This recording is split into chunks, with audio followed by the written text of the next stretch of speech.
Фондот за иновации и технолошки развој денеска ја промовираше новата иницијатива Петок за млади, чија цел е да се поттикне креативно, критичко и иновативно размислување кај основците и средношколците, наспроти учењето само од книги. Како што рече директорот на фондот Јован Деспотовски, иницијативата за почеток ќе се реализира 2 пати месечно.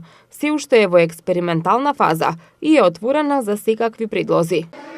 Денеска ни се гости 5 успешни тима од проектот Апшифт што го реализираме заедно со УНИЦЕФ, кои што изминатиот викенд добија, односно беа избрани да ги презентираат своите идеи во различни области од живењето. Сега имавме можност да проследиме еден проект кој што во делот на екологијата, односно како се заменат, како да се искорени користењето на пластични шишиња.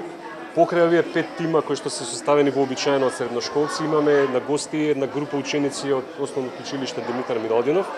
Целта ни е тие деца да ги видат своите не се врсници, него малку постари другарчиња, како низ еден критички пристап, како низ еден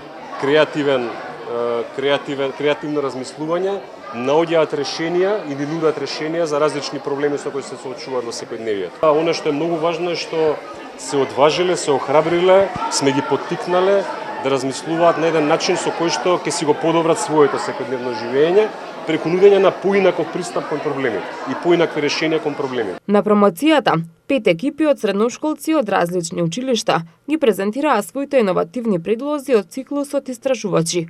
Присуствуваа и ученици од Основното училиште Димитар Миладинов, кои се добитници на првата награда. Учениците од Димитар Миладинов во рамки на Петок за млади во просториите на фондот со креди во боја ќе цртаат дел од зидот, а ќе добијат и подароци.